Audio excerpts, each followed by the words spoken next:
lecture, I give it always to our residents here in our residency program, because bone tumor imaging is very vital, and we tend to most of the problems we see in musculoskeletal imaging is actually related to bone tumor and soft tissue tumor imaging. So that's the reason why I have this lecture, and I've been giving this lecture for a long time every year to our residents. So the theme of this talk is really to start, first off, we will talk about basic principles of bone tumors and the imaging of bone tumors. We will cover some of the non-neoplastic lesions, and the reason why I have this in the talk is so that we don't mix non-neoplastic lesions with neoplastic lesions, because the differential diagnosis is very different. And what we really want to avoid is to call non-neoplastic lesions benign lesions, and to call them malignant and cause anxiety for the patients. So as we go along, I will be providing some case-based quizzes, and this is just really to make it more interactive and we can get more engagement of the audience and the residents. They can take some cases and describe them, and I will guide you through these cases. So we'll start with basic principles of bone tumors. The mainstay of bone tumors always remains the plain films. We always start with X-rays. And X-rays remain the first imaging test for tumor characterization. So if you want to call tumor benign or malignant, it really comes down to how the tumor looks like on the plain film. So plain film always should be the first line of tumor imaging. As we find out more about the tumor on the radiographs and we decide that the tumor is an aggressive tumor, then we will go ahead with the staging protocol. The international standard for tumor staging would include 3 imaging tests. The MRI is always done for local staging, CT chest for chest staging, because most of the bone tumors tend to metastasize to the lungs. So there's always CT chest. And then also we do bone scan for skeletal staging. So this is our staging protocol if we establish that the tumor is an aggressive tumor on the X-ray.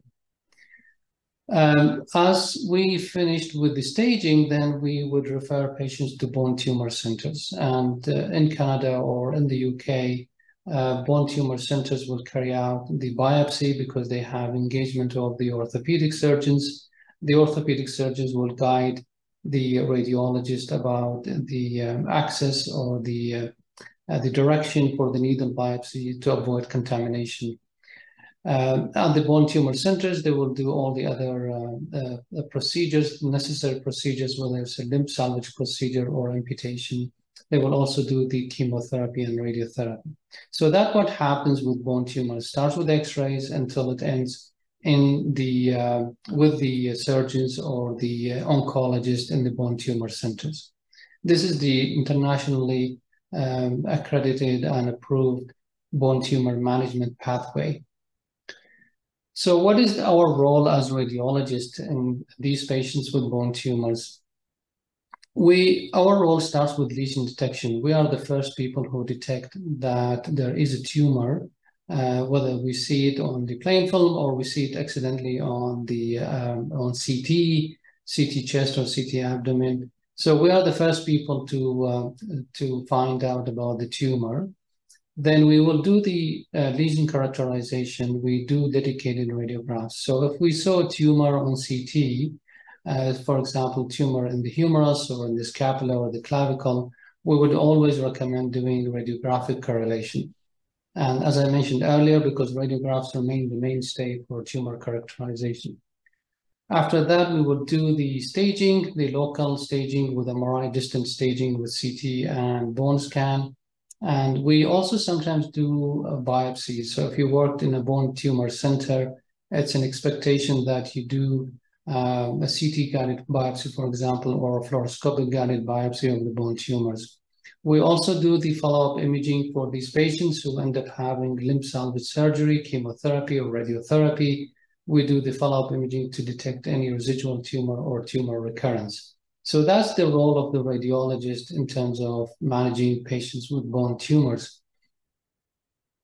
Radiographic description of the bone tumor is very important. This is your checklist of how to describe bone tumor. This is the terminology. So when we go through the quiz cases, I would expect the residents to actually comment on most of these, if not all of them.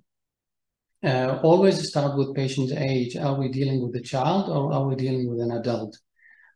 Comment on the site. I'll talk more about how to describe the site of the tumor. There's a specific terminology, which is again international standardized system for describing bone tumors in terms of the location. You also talk about the pattern of bone destruction. Is it a lytic lesion, sclerotic lesion, or mixed lytic and sclerotic lesion? Multiplicity of the lesion is very important. If you see a solitary lesion, most likely a primary bone tumor. If you see multiple lesions, most likely metastatic lesions or multiple myeloma. Cortical destruction is a very important feature. Benign lesions don't necessarily cause cortical destruction, but aggressive lesions will lead to cortical destruction. Periosteal reaction is a very important radiographic feature, has to be mentioned in the report. Extraosseous mass, presence or absence of extraosseous mass. We will see why this is important when we talk about some of the bone tumors. I will also talk about the zone of transition. We always have to mention the zone of transition. So, for example, in our Canadian board exam, if you are shown a radiograph of bone tumor and you did not mention the zone of transition, most likely you did not pass that case. So always make sure you comment on it. Whether it's a wide zone of transition or narrow zone of transition, because that will give you a clue about whether the tumor is aggressive tumor or benign tumor. Narrow zone of transition, normally benign lesion. Wide zone of transition is an aggressive lesion. Always comment on presence or absence of industrial scalloping. We'll see examples of those. Whether the lesion is expansile or non-expansile, and also comment on the matrix of the lesion if there is anything mineralization such as rings, arcs, or popcorn mineralization. So as I mentioned earlier, when you describe the tumor, always make sure you describe the tumor location in both the longitudinal dimension of the bone as well as the transverse dimension of the bone. In the longitudinal dimension of the bone, you have to comment on the lesion, whether it is diaphyseal, metaphyseal, dimetaphyseal, epiphyseal, subarticular, or apophyseal. So where is the lesion located along the long axis of the bone, as well as where is the lesion located along the transverse axis of the bone? Is it cortical, is it intramedullary, or is it a surface lesion such as paraosteal or periosteal lesion? So this is the standard way of describing the tumor, the location of the tumor in the bone. Again, with metaphyseal lesions, we tend to see more of the primary bone tumors in the metaphysis, and that's because of the metaphysis is a metabolically active and very vascular part of the bone. So the location is important because there are certain lesions or tumors that tend to exist in certain locations. For example, simple bone cyst is very common in the proximal humerus. Adamantinoma is very common in the middle cortex of the middle third of the tibia. Fibrous dysplasia in the neck of the femur. Enchondroma most likely seen in the phalanges. Chordoma, clivus, and sacrum. Subarticular lesions. In a young patient, most likely chondroblastoma, and an older patient is most likely a giant cell tumor. I'm sure you have seen this diagram before, and I really like this diagram. I always show it to our residents because it really summarizes where the lesions happen and how it can help you come to a differential diagnosis or narrow down your differential diagnosis. So for example, here you see that most of the cortical lesions are actually can narrow down your differential diagnosis to entities such as adamantinoma, osteodysteoma, or chondromyxoid fibroma. If you saw an epiphyseal lesion, it's either chondroblastoma or giant cell tumor, and so on and so forth. So I really emphasize the point that try and keep this picture with you in your office all the time. And when you came across bony lesions on radiographs, try and look at this picture and narrow down your differential diagnosis. We talked about periosteoreaction, which is one of the major features on radiographs. Periosteoreaction is very important. A thin and smooth periosteoreaction tends to be more of benign appearance, however thick and irregular, most likely a malignant periosteoreaction. There are certain patterns for periosteoreaction, such as onion peel and Ewing sarcoma, Codman's triangle and osteosarcoma, and sun rays appearance can be seen in both. How do we image bone tumors with MRI at our center and most of the tumor centers? The MRI imaging protocol is really very basic.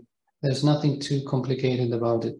So the imaging starts with T1. We do it in 2 planes. Make sure always you have an axial T1. That's for anatomy. The local staging of bone tumors relies heavily on T1 axial image, because that is the one that surgeons will use to assess how much of the tumor is in contact, for example, with the neurovascular bundle or compartmental breach. That is all based on the axial T1. So always with bone tumors, we have to have axial T1. And then we have T2 fat saturated in 2 planes, again, axial, and another orthogonal plane. We don't tend to give contrast for all patients with bone tumors. There are certain circumstances where we give gadolinium, but it's not really mandatory that you give gadolinium for these patients. So we'll move on now to bony lesions. As I mentioned earlier, bony lesions broadly divided into non-neoplastic and neoplastic lesions. The neoplastic lesions could be either benign or malignant lesions, primary or secondary. And metastatic lesions are still the most common malignant lesions of the bone. So this is always kind of helps you with your differential diagnosis if you don't really know what's going on. So remember that metastatic lesions are more common than primary bone tumors. We'll start with non-neoplastic lesions. This is a list of some of the non-neoplastic lesions. And I again emphasize the point that understanding and recognizing non-neoplastic lesions is very important, so then we don't overcall bone tumors in patients with non-neoplastic lesions. And this is a list of them. I'm sure you have seen most of these, but it's always a reminder to remember this list of non-neoplastic or benign lesions. So at this point, I would like to invite our first candidate to describe this lesion. So we have, in one of the previous slides, we mentioned the features of bone tumors on radiographs. There's a checklist of the description on the radiograph. So I'd like to invite our first resident. دكتورة لانشة معانا. دكتورة لانشة.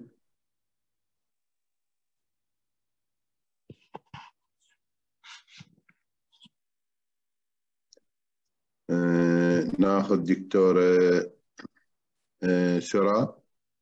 سرى خالد موجودة.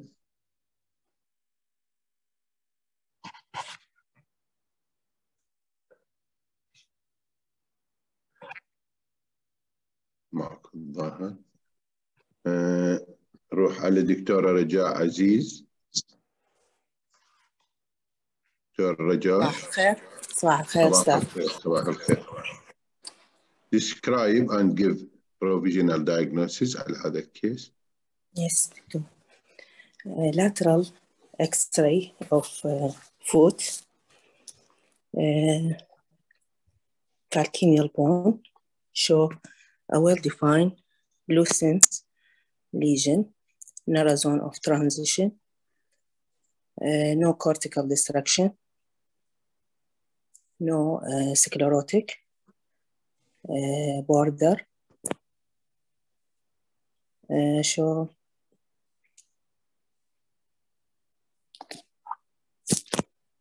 more lucent سوري يعني lytic lesion و no internal calcification, no soft tissue lesion. More go with the benign feature. In this location, in the calcaneal bone, and with this feature, first differential diagnosis, intraosseous bone lipoma. Yeah, that's fantastic. Actually, that's very good description. You really hit all the points. It's a lucent lesion in the calcaneus, narrow zone of transition, no cortical destruction, no preosseous reaction, no matrix within it. I agree with you. Most of the common tumors in the calcaneus are intraosseous lipoma. This happened to be a simple bone cyst, and I actually here included your point that intraosseous lipoma still for this lesion would be most commonly seen in the calcaneus. So I agree with you, and your description is very good. Let's move on to case number 2. Do we have a resident to take case number 2? دكتورة حنين. I have some arrows here to help with some of the features. دكتورة حنين ويانا؟ نعم أستاذ، صباح الخير. تفضلي. صباح الخير. Describe the lesion. نعم. AB and lateral view, X-ray view of the knee joint and upper tibia and fibula. There is an ill-defined lytic lesion involving the metaphysis of the upper tibia with wide zone of transition and obviously there is an cortical destruction with preosseous reaction. And it seems to be for me it's a Codman triangle. يعني no matrix يعني no هو ذكرت إنه هو proximal metaphysis of the proximal tibia. Subarticular. نعم reaching يعني هي مو subarticular بس يعني قصدي إنه هو not involving the epiphysis or subarticular joint بس هو الميتافيسيس يعني and يعني expansile. نعم expansile وليثيك و يعني wide zone of transition وبها يعني aggressive preosseous reaction with no internal matrix of calcification. صراحة هي look an aggressive lesion. العمر هو مبين إنه يعني not fused يعني epiphysis. فهنا نفكر بالأوستيوساركوما يعني إنه هيك عمر ويعني ماخذ الميتافيسيس يعني بالاجريسيف ليجن اوستيوساركوما او يعني خاصة إذا أكو هيك يعني aggressive يعني preosseous reaction. Okay, yeah, no, I think your description is very good. You commented on the age of the patient. It's very important to comment on the growth plate. If I see on growth plate is still open, still not fused. So this is a child we're dealing with. It's a metaphyseal lesion, as you said, it's an expansile lesion. You commented on the preosseous reaction. I only disagree with you on the zone of transition, and that's the reason why I have an arrow here. The zone of transition is actually a narrow zone of transition. It's not a wide zone of transition. This lesion happened to be an aneurysmal bone cyst, and aneurysmal bone cyst could be primary or secondary. Primary aneurysmal bone cyst just develops de novo. Secondary aneurysmal bone cyst happens on top of pre-existing bony lesions such as Janssen tumor. It's very common in the metaphyses. It's expansile and respects the growth plate. Okay, let's move on to another resident. نختار دكتورة تمارا عبد الجبار.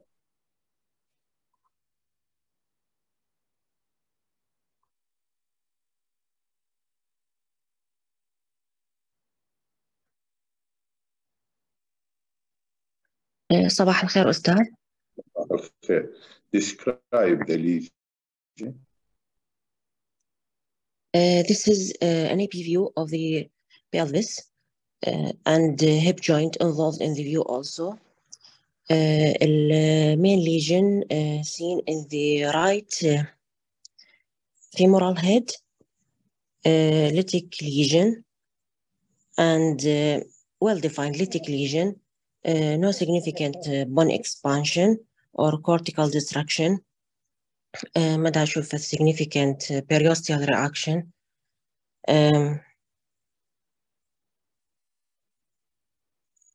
Or soft tissue component. The zone of transition يعني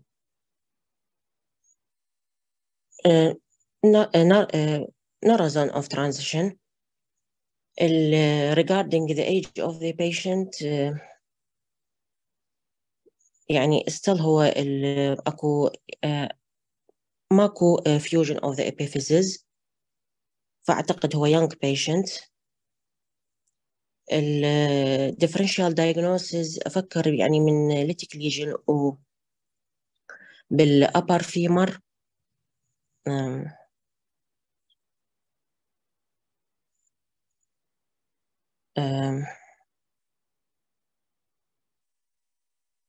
والله دكتور ماذا يعني يحضرني. Okay, that's okay. I will guide you here. Now, do you see differences here in the appearances of the femoral neck between the right side and the left side? نعم. Okay, how would you describe this deformity or remodeling of the femur?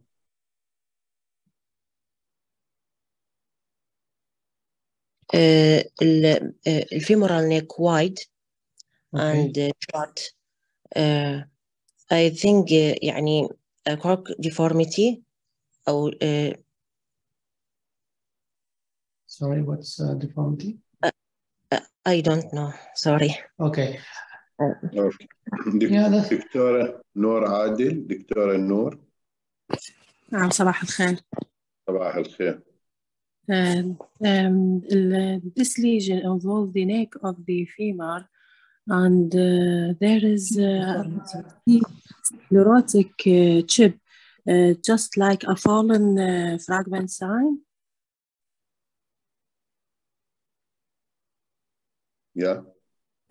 Yes, I think there is a pathological fracture involve a simple bony cyst. Simple bony cyst. Okay, so yeah, I think your description is very good, and you all of you did really well. You commented on the growth plate. This is a child. The lesion is a lucent lesion in the intertrochanteric region of the right femur. There's narrow zone of transition. There's pathological fracture. I completely agree with that. The deformity of the femur is very peculiar here, is very specific, and it's called shepherd's crook deformity. Shepherd crook deformity. And shepherd crook deformity is seen in what lesion? Dictora Noor. Fibrous dysplasia. Okay, so this is a case of fibrous dysplasia. There's pathological fracture. I know this looks like a fallen fragment, which you see with the unicameral bone cyst. But fibrous dysplasia is more or less, in terms of the appearances, can be very similar to simple bone cyst. The distinctive feature here, for example, when we go back to the calcaneus, is really very lucent. Very lucent. But when you look at fibrous dysplasia, do you know what the matrix or ground glass? Yeah, ground glass density. Okay, perfect. So ground glass density distinguishes fibrous dysplasia from simple bone cyst. Also, the shepherd-crook deformity is very unique for fibrous dysplasia. Remember, fibrous dysplasia can be polyostotic or monostotic, and it can be associated with some syndromes. The Maas-Browne syndrome, fibrous dysplasia, and myxomas. McCune-Albright syndrome is again polyostotic fibrous dysplasia with precocious puberty. Okay, so differential diagnosis for femoral neck tumors, or not tumors, sorry, lesions. So fibrous dysplasia with shepherd-crook deformity is very unique appearance. Also, there's this kind of tumor that also seen in the femoral neck, but it does not really result in Shepherd-de-Crook deformity. And this is the liposclerosing myxofibrous tumor. So remember how this could actually look very similar to fibrous dysplasia, because it does have also kind of a grounded glass opacification within it, but it does not have the other features as we described with fibrous dysplasia. Fibrous dysplasia also can fracture, and if the fracture, for example, here in the tibia, may lead to bowing deformity of the bone. So remodeling due to prior fracture can be confusing sometimes because you lose the typical appearance of fibrous dysplasia. So always remember, when the lesion is not really aggressive, for example, here we don't see cortical destruction or periosteal reaction, there is remodeling of the bone, means the process is a benign and it's a long-standing process that led to the bony remodeling in this way. Okay, do we have another resident to take this case? دكتورة دينا. نعم أستاذ صباح الخير. صباح الخير تفضل. AP X-ray of the upper tibia with the cross-section axial CT scan showing a metaphyseal lesion with narrow zone of transition with sclerotic margin, no cortical destruction, no periosteal reaction. Seems to be an adult patient. So the differential diagnosis here with an benign looking metaphyseal lesion in an adult patient. It would be, I would put enchondroma in the differential diagnosis. According to the X-ray, I would also put a bone infarct in the differential. Okay, I think that's very, very good. Actually, you did really well. This is a case of bone infarct. Thank you. Yeah, definitely. So just the terminology sometimes may be helpful. The pattern of bony sclerosis, the marginal bony sclerosis, called geographic boundary or geographic sclerosis, which really distinguishes bone infarct from other entities. And remember, this is not a neoplastic process. This is a non-neoplastic process. And this is why we are emphasizing this, so that we don't call it a tumor. On CT, the reason I provided you with the CT, so then you can appreciate the sclerotic geographic margin of the tumor, and there is lack of matrix within it. So enchondroma normally, and we will see examples of enchondroma. You would expect to see the rings and arcs within it, and here we don't see anything within it. So this is a case of bone infarct. Remember, risk factors of steroid and pancreatitis. So there are certain, although we said some of these non-neoplastic lesions are totally benign, remember that some of them may actually undergo malignant degeneration. So for example, malignant fibrous histiocytoma can develop on top of fibrous dysplasia, bone infarct, and non-ossifying fibroma. Fibrosarcoma can be associated with bone infarct, radiotherapy, and Paget disease. Osteosarcoma, I'm sure you know this, can develop on top of Paget disease and radiotherapy, osteitis. Chondrosarcoma can develop on top of enchondroma or osteochondroma. All these are tumors, but the other ones are really non-neoplastic lesions, but they still have a risk of malignancy.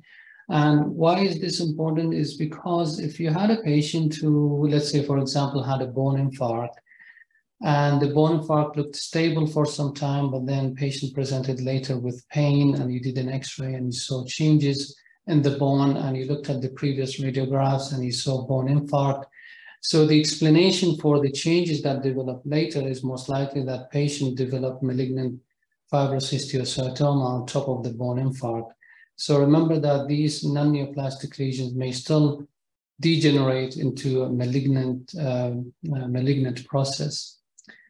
Now we move on. So we're done with the non-neoplastic lesions. We will move on to the primary bone tumors, and you can classify them. There's a standardized WHO classification for bone tumors, primary bone tumors. This is not the WHO classification system. This classification system I have in the presentation to simplify the origins of the primary bone tumors. If you looked at the WHO classification of primary bone tumor, is actually very, very complicated. This is a simple way to just describe them based on the cell origin of the tumor. So osteoblastic, chondroid, osteoclastic, and marrow tumors. It's really worthwhile talking about the metaphysis. I mentioned earlier that most of the primary bone tumors tend to occur in the metaphyseal part of the bone, and the reason for that because it's metabolically very hyperactive. There are actually two sides to the metaphysis. There is the osteoclastic zone of the metaphysis, and there is the osteoblastic zone of the metaphysis. The osteoclastic zone of the metaphysis is close to the epiphysis.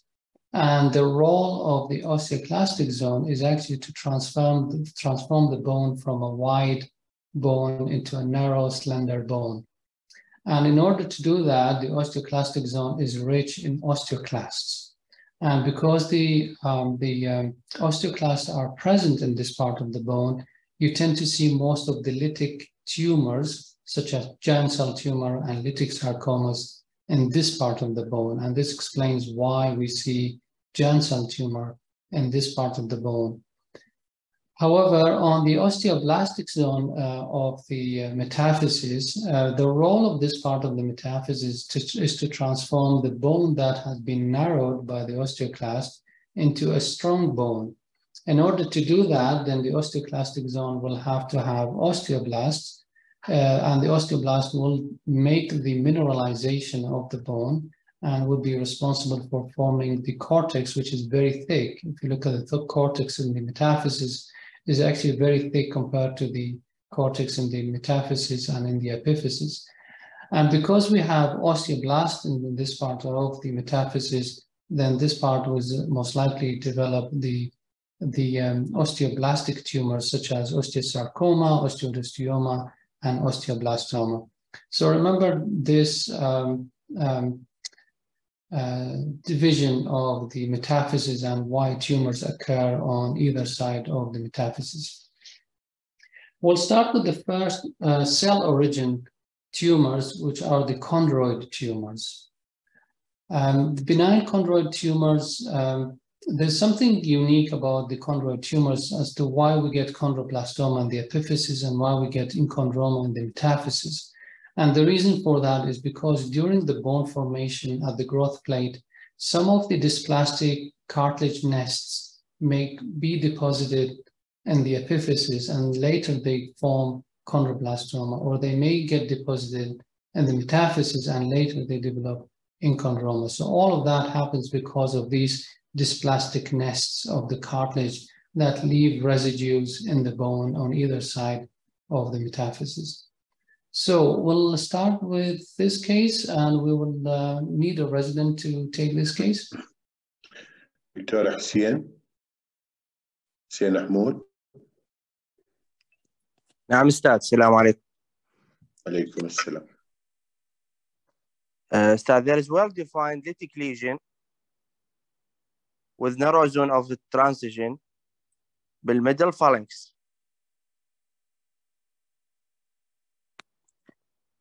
No periosteal reaction, no calcification.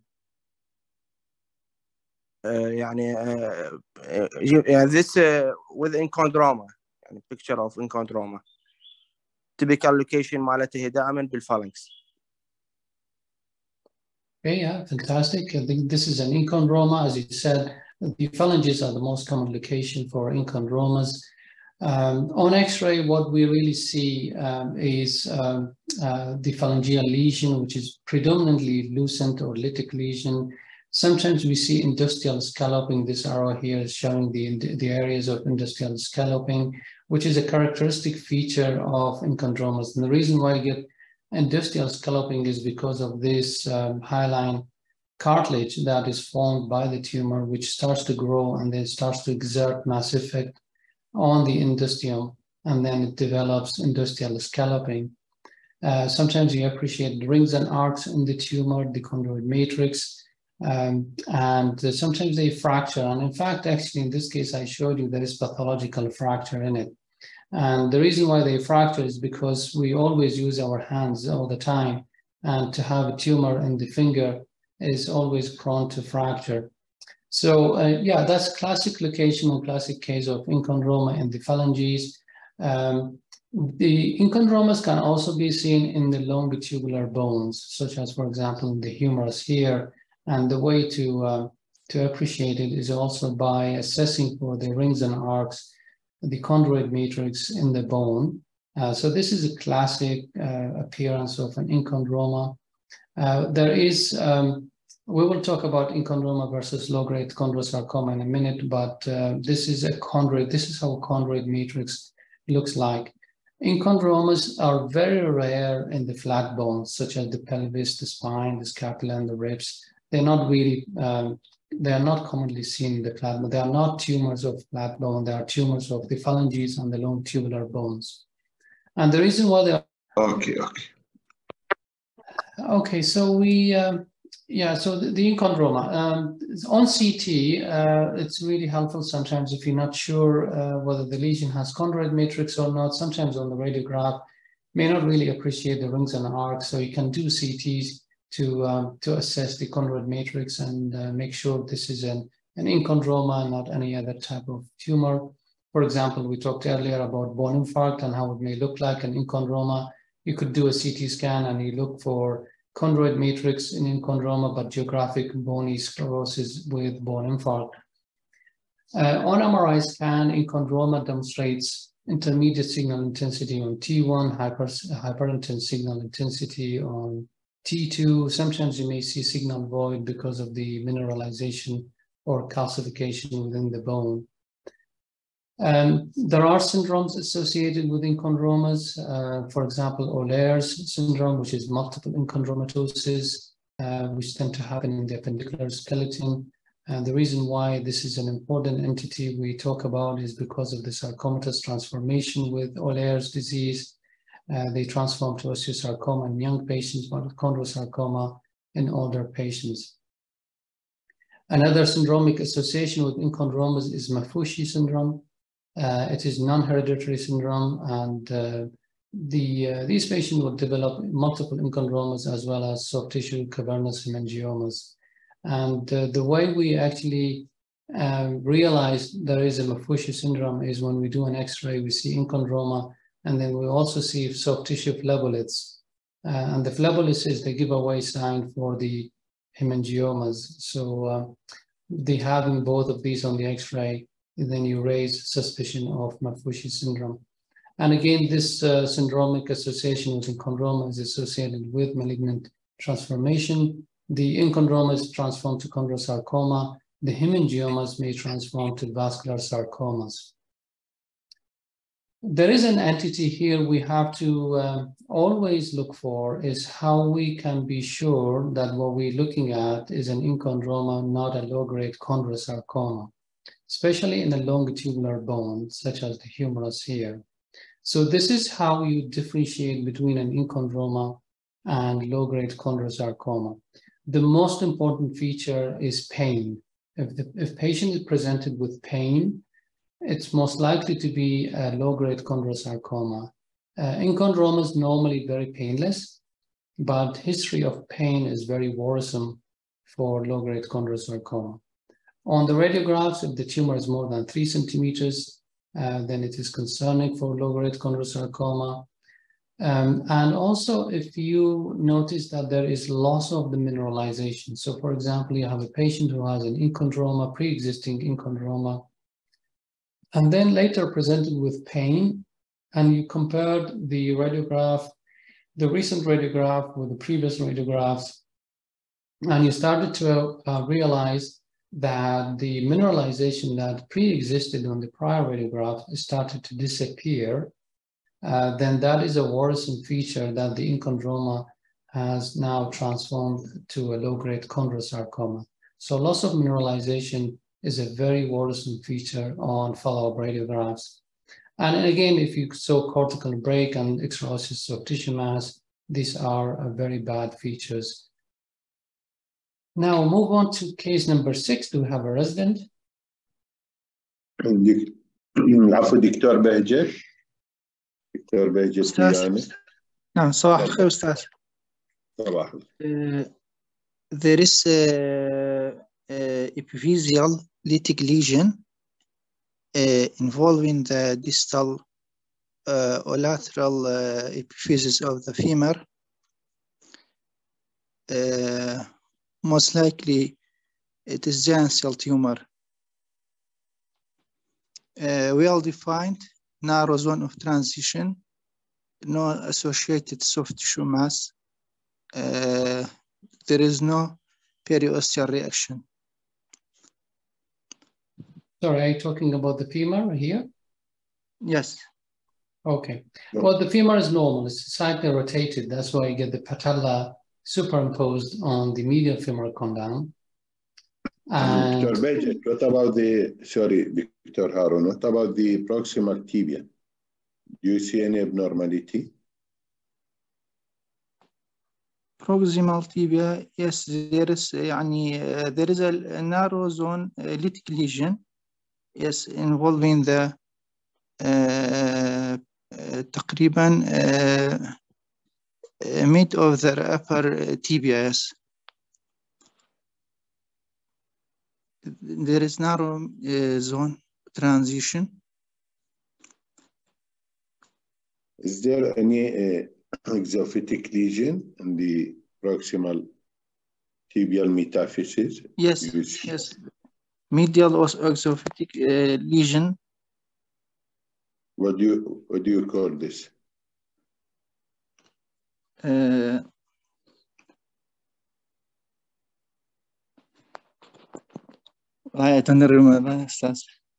اوكي شكرا بهجت. بس دكتور هارون من رخصتك ناخذ another احمد فايز ناصر. نعم استاذ السلام عليكم. عليكم السلام. Plain X-ray of the knee, both AB and lateral view. There is a well-defined eccentric and exophytic lytic lesion arise from the proximal tibial metaphysis. The outer cortex contiguous with the tibia and to be continuous with the medullary cavity. Lesion has no extraosseous soft tissue component, no characteristic matrix mineralization. So we deal with the benign bone tumor, mostly osteochondroma. Yeah, perfect. It's an osteochondroma, or so sometimes called exostosis, most commonly called exostosis actually. Osteochondroma is another benign chondroid tumor. So far we are still talking about the chondroid lesion. We started with the inchondroma. Now we're talking about osteochondromas. Osteochondromas the hallmark of it, as you mentioned quite rightly, is the corticomedullary continuity with the bone. So that is the hallmark of osteochondroma, whether you see it on CT or you see it on radiographs or even on MRI.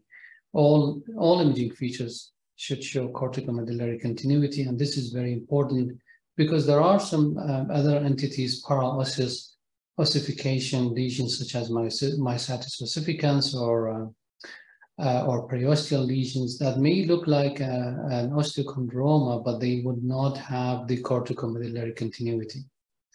And osteochondromas morphologically can be two different types. This one is a sessile osteochondroma, to be very accurate, because it has a broad base attachment to the bone compared to the size of the apex of the lesion. And we have the pedunculated osteochondroma, and the pedunculated osteochondroma is another type of osteochondroma that has a pedicle attachment to the bone, and these are most likely to fracture compared to the sessile osteochondroma. Here we have another one, the role of CT. Why did we do CT, for example, on this particular patient? Sometimes we do CT to measure the cartilaginous thickness if there are contraindications for MRI. Remember, cartilaginous thickness is a very important feature for malignant degeneration of osteochondromas. And again, with CT, you can still appreciate that corticomedullary continuity of this sessile osteochondroma of the proximal humerus. So also CT can detect mineralization within the cartilaginous cap of the osteochondroma, which is a feature that may happen when there is malignant degeneration. This is something you may not really see with MRI, but CT is better than MRI if you are suspicious about an osteochondroma that started to grow and patients started to complain of pain. You could do CT scan to look if there is any mineralization of the cartilaginous cap, which is a feature of malignant degeneration. On MRI scan, again, you appreciate that corticomedullary continuity of the lesion. T1 is the best sequence to show that anatomy of the osteochondroma. The cartilaginous cap is very nicely demonstrated on MRI. You measure that cartilaginous cap on the axial to assess how thick the cartilaginous cap is. It's normally bright on the fluid-sensitive sequences, intermediate signal intensity on T1. Why do we do MRI on patients with osteochondromas? If patients presented with pain, if you had a patient who had an osteochondroma on radiographs and gradually started to develop pain in the area, then you would be worried about malignant degeneration of the lesion, but there are other pathologies that can be associated with osteochondromas that may not necessarily be malignant degeneration, but can also be associated with pain. For example, if there is pseudobursitis around the osteochondroma, these patients will present with pain. So we do MRI scan to make sure that the cause of pain is not tumor degeneration or malignant degeneration. Maybe it's just an it's a pseudobursitis. And sometimes even a fracture of the osteochondroma can be painful. So having an MRI scan or CT scan to assess for the fracture would be useful as well. With some locations of osteochondromas may be in close proximity, for example, to the neurovascular bundle. So if this osteochondroma was here, then you would expect to see mass effect on the sciatic nerve and the popliteal vessels. So again, having an MRI scan would really help to assess if there is mass effect on the vital structures and the neurovascular bundle. Talked about the malignant degeneration of enchondromas. Osteochondromas also have tendency to undergo malignant degeneration. And this is the reason why we measure the cartilaginous cap or on CT or MRI. So you are allowed 1 centimeter on CT, no more than 1 centimeter on CT, and no more than 2 centimeters on MRI. So that's your limit for the cartilaginous cap for osteochondromas. Another feature of malignancy is if you notice there is calcification within the cartilaginous cap on CT. That's a feature of malignant degeneration. If the tumor started to grow and form, and this is the mineralization on CT within the cartilaginous cap of the osteochondroma. This is a flat bone osteochondroma. And then again, there is a really massive cartilaginous thickness. Remember, we said only 2 centimeters you are allowed on MRI. This is far more than 2 centimeters. So this would be very worrisome for malignant degeneration of pre-existing osteochondroma of the flat bone. There is an entity, a syndromic entity called multiple hereditary osteochondromas or diaphyseal achalasis. And this is an entity where patients develop multiple osteochondromas as we see in this patient. Most of these osteochondromas are pointing away from the joint. And they may also develop what's called pseudo mid-lung deformity of the wrist. So this is an autosomal dominant disorder, and because of the autosomal dominant, if one patient in the family is diagnosed with MHE, then you have to do knee X-ray on all the rest of the family as a screening test to make sure they don't have multiple exostoses. Okay, do we have a resident? دكتور حسين عبد الأمير. نعم أستاذ، صباح الخير. صباح الخير.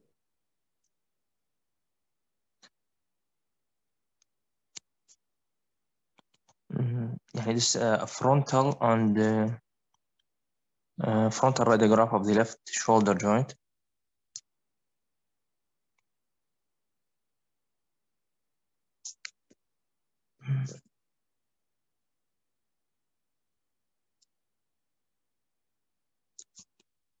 بلي.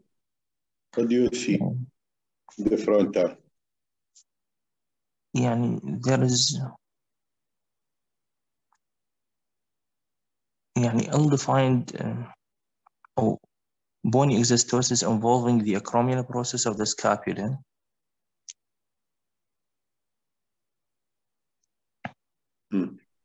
With no internal matrix mineralization, narrow zone of transition, no associated periosteal reaction or soft tissue component. Are you talking about this? Yeah, possibly. Okay, so this is just a normal acromion in a child. Yeah. What about the head? Hussein, what about the head of the humerus? Is it normal? And there is a small cortical break at the lateral aspect of the proximal humeral neck. This one? Yeah. That's the growth plate. Okay. This is the growth plate.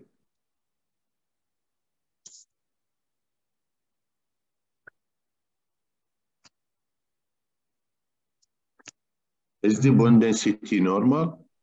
There's slightly increased bone density within the humeral neck. What about there's the special no view? What about the special view below? What we call this view? I think this is the axillary view. Yeah, I think it's an axillary view. A Y view, a Y scapular view. Yeah. Is there any abnormality in this view regarding the head of the humerus? Yeah, there is normal cortical continuity. There may be a small area of periosteal reaction seen at the humeral neck, but I cannot see a definite lesion.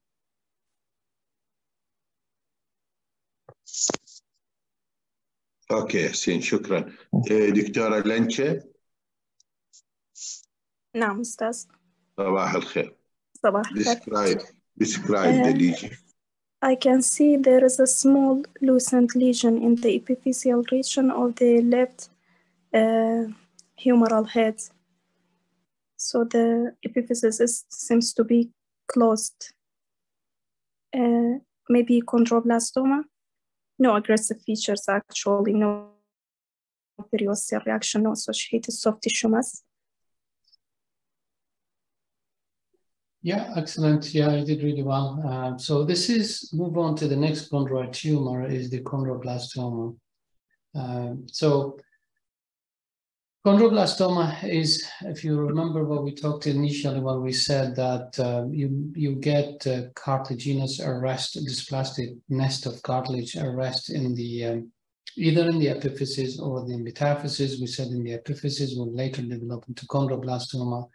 And this is what a chondroblastoma is. It's typically a subarticular lesion, as we saw here in the humeral epiphysis. And we emphasize the point that this is a child.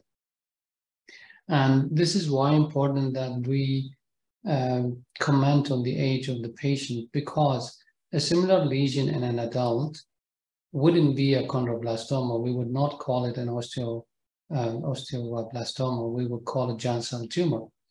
But because we established this is a child, then a subarticular lesion in a child would be a chondroblastoma. So most commonly it's in the epiphyses, but it also can develop in the apophyses. Remember that epiphyses and apophyses share similar anatomy and histology. So lesions that develop in the epiphyses, you also expect to see them in the apophyses. That's why we see chondroblastomas in the epiphyses and apophyses, and we see giant cell tumors in the epiphyses and apophyses. Chondroblastoma, actually, this is a question that comes up in the exams here in the Canadian board most of the times. It is the most common tumor of the patella. So if this comes up, remember this, chondroblastoma is the most common tumor of the patella. On radiographs, we would appreciate a subarticular lytic lesion with narrow zone of transition. It may develop secondary aneurysmal bone cyst, and it's always seen in young patients. On MRI scan, it has a characteristic appearance. When you look at a chondroblastoma on MRI scan, the problem with chondroblastoma, it looks very aggressive on MRI. There is a lot of surrounding bony and soft tissue edema, and even enhancement on the gadolinium enhanced images. And it is just one of these features, one of the confusing features of chondroblastoma is the disproportionate edema. Again, this is a question that comes up in the exam. We'll have a differential diagnosis list in a minute. And because it is subarticular lesion, you may actually see joint effusion in these patients. Up to half of these patients may have joint effusion. On MRI scan, sometimes you see fluid-to-fluid level, and that indicates that chondroblastoma has transformed into secondary ABC. So on MRI, generally speaking, the signal intensity, again, is non-specific, intermediate signal intensity on T1, hyperintense signal intensity on T1. And this is why we mentioned at the beginning of the talk that radiographs remain the mainstay for characterization of bone tumors. You don't really use MRI to characterize bone tumors. So when you look at this chondroblastoma on MRI scan, you probably would say this is an aggressive lesion. This is a tumor with tumor cells invading the soft tissue and the rest of the bone. But in fact, if you go back to the radiographs, you would appreciate that this is a subarticular narrow zone of transition lesion, because radiographs don't really confuse you with the edema in the bone and the edema in the soft tissue and the contrast enhancement. You don't have all these confusing features on radiograph, and radiographs kind of simplify the process for you and will give you all the facts you need to narrow down your differential diagnosis. And this makes it very simple and easy to characterize bone tumors. The differential diagnosis for subarticular lesion, as I mentioned earlier, chondroblastoma, as we have now in this patient, in a young patient, always subarticular lesion is a chondroblastoma. In an older patient, it would be giant cell tumor. Clear cell chondrosarcoma can also be subarticular. LCH can be subarticular, geode cyst in an arthritic joint. Aneurysmal bone cysts, I probably should remove this one actually, it's not here. It's not in the differential, sorry, I confused you with this one. Avascular necrosis may also give you an impression of subarticular lucency, osteomyelitis and Brody's abscess. Differential diagnosis for disproportionate edema. One of them is chondroblastoma, like the one we looked at right now, osteoblastoma, osteoblastoma, and Brody's abscess. All these four lesions are associated with disproportionate edema, and this also a question comes up in the exam. Okay, we have another case. We have a resident. دكتورة دينا حمود. نعم أستاذ، صباح الخير. صباح الخير. This is AB view X-ray of the pelvis and both hip joint. Show defined يعني sclerotic lesion involving the right iliac bone with يعني chondroid matrix calcification.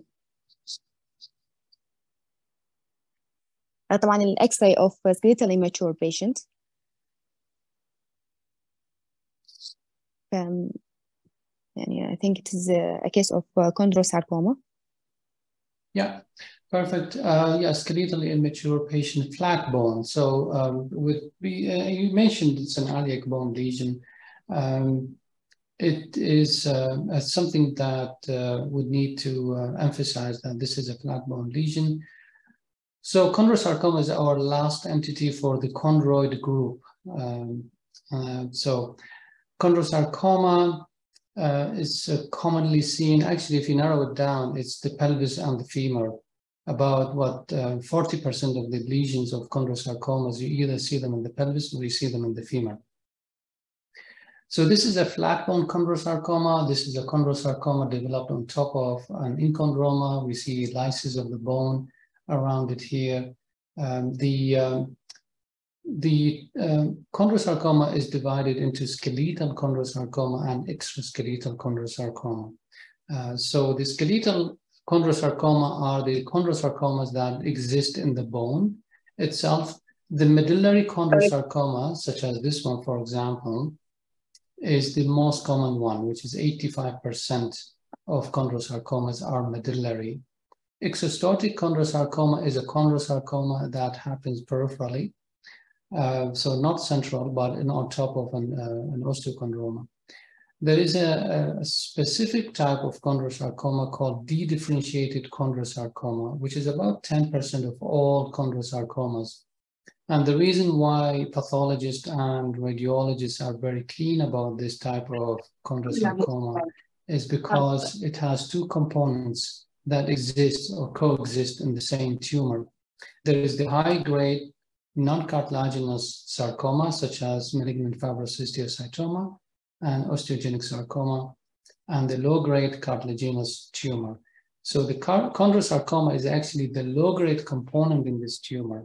And this tumor will have a high-grade component that could be an osteosarcoma. So this is a situation that, this is why pathologists, oncologists, and radiologists are very keen on this one, is because the management is very different to the rest of the chondrosarcomas.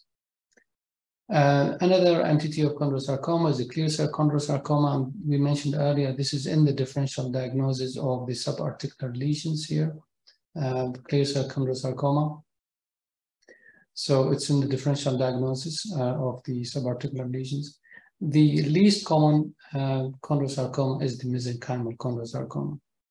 Extraskeletal chondrosarcoma means that a chondrosarcoma could develop entirely within the soft tissue, not in the bone whatsoever. It has nothing to do with the bone. This is a purely soft tissue lesion that arises from the mesenchymal cells in the soft tissue. So it's an extraskeletal chondrosarcoma. On X-ray, chondrosarcoma will look like a lytic lesion. They may not have the classic rings and arcs and the popcorn mineralization. They may lose the mineralization completely.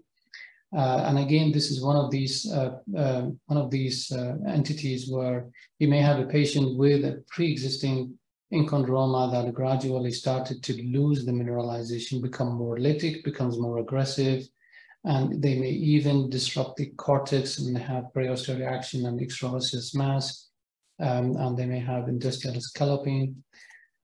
So this is why I have it here in red. It may lose the chondroid matrix completely. You don't see it anymore. This is the large extraosseous mass that can develop on top of the chondrosarcoma, and CT scan here demonstrates the internal mineralization within the large extraosseous mass. And on MRI scan, chondrosarcoma will have, again, non-specific appearance to it, intermediate signal intensity, which is isointense to the muscle on T1, and hyperintense signal intensity on stir sequence. With contrast, it does have a little bit of uniqueness. It will have two components, the enhancing component and the non-enhancing component. The enhancing component will have the kind of the septal appearance to it, or the rings and arcs appearance to it. The non-enhancing component is the component that represents the hyaline cartilage, the cystic mucoid degeneration, and the necrosis within the tumor. Okay, so I think this is our part one of bone tumors. This part was dedicated to really talking about the basics of bone tumors, how we detect bone tumors on X-rays, how we describe them on X-rays, our checklist for radiographic description. We should always remember to comment on patient's age, skeletally mature, skeletally immature, because our differential diagnosis is different, and we saw example of that. The subarticular lesions in a young patient would be a chondroblastoma, a subarticular lesion, and an older patient would be a germ cell tumor. We talked about the role of imaging in terms of staging the tumor locally with MRI, staging the chest, staging the bones with bone scan, our role as radiologists with lesion detection, characterization, doing the biopsy sometimes, and doing the follow-up on these patients for tumor recurrence. We covered the non-neoplastic tumors, and we described them so we don't confuse them with neoplastic lesions. And also we covered our first type of primary bone tumors, which are the chondroid tumors. In the second part, we will be talking about the osteoblastic or the osteogenic tumors. We will talk about the osteoclastic tumors, and we also will talk about the marrow tumors. So we'll also be about the same time, maybe 60 minutes or so, to cover the second part of the bone tumors. It's a very long topic, this one, and that's why I have it in two parts. So I hope you learned something from this first part of the talk, and we will organize another session to cover the rest of this talk.